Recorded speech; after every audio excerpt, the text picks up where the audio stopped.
अस्सलामु अलैकुम वरहमतुल्लाहि वबरकातुहू। मैं हूँ मोहम्मद शहाबुद्दीन रज़वी। उम्मीद कि आप तमामी लोग बहुत अच्छे होंगे।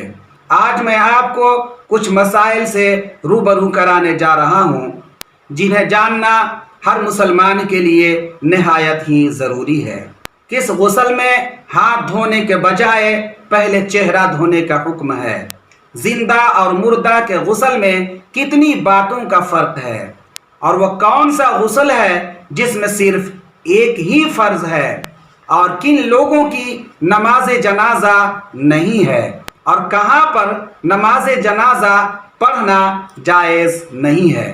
तो पहला, किस गुस्ल में हाथ धोने के बजाय पहले चेहरा धोने का हुक्म है? तो मुर्दा के गुस्ल में हाथ धोने के बजाय पहले चेहरा धोने का हुक्म है।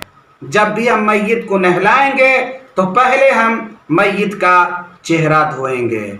और दूसरा, जिंदा और मुर्दा के गुस्ल में कितनी बातों का फ़र्क है? तो जिंदा और मुर्दा के गुस्ल में 5 बातों का फ़र्क है।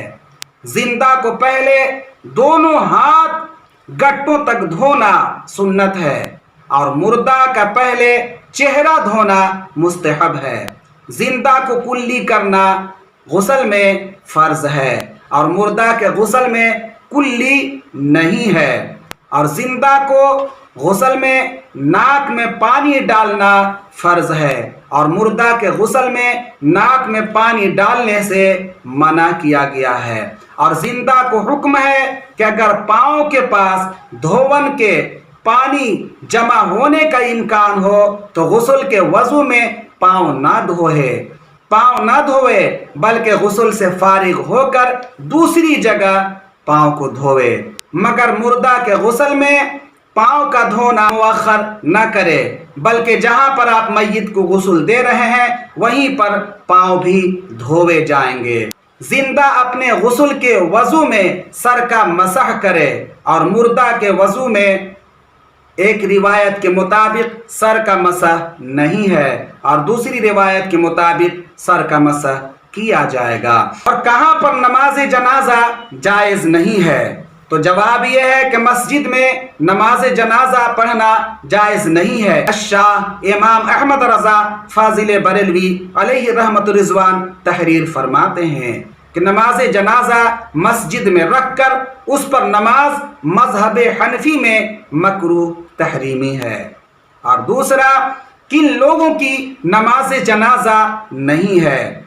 तो बागी जो इमाम बरहक पर नाहक खुरूज करे, चढ़ाई करे और उसी बगावत में मारा जाए उसकी नमाज जनाजा नहीं है।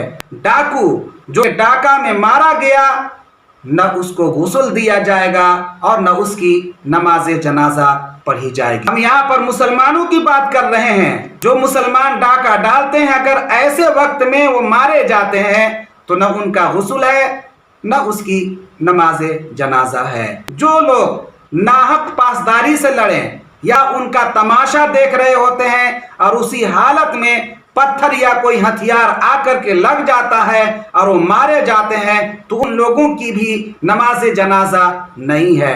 तो पता चला कि नाहक का साथ नहीं देना चाहिए बल्कि जो हक पर है उसका साथ देना चाहिए। और जिसने कई शख्सों को गला घोट करके मार डाला हो उसकी भी नमाज जनाजा नहीं है। शहर में रात को लूट मार कर रहा था और डाका डाल रहा था और उसी में वो मारा जाए तो उसकी नमाज जनाजा नहीं। अपने माँ बाप को मार डाला उसकी भी नमाज जनाजा नहीं है। जो किसी का माल छीन रहा था और उसी हालत में वो मारा गया तो उसकी भी नमाज जनाजा नहीं है। ये हमारे लिए दर्स इबरत है कि हम मुसलमान होने के बावजूद भी अगर ऐसे घिनौने अपराध को अंजाम देते हैं और उसी हालत में अगर हम मारे जाते हैं तो न हमारे लिए गुस्ल है न हमारे लिए नमाज जनाजा है।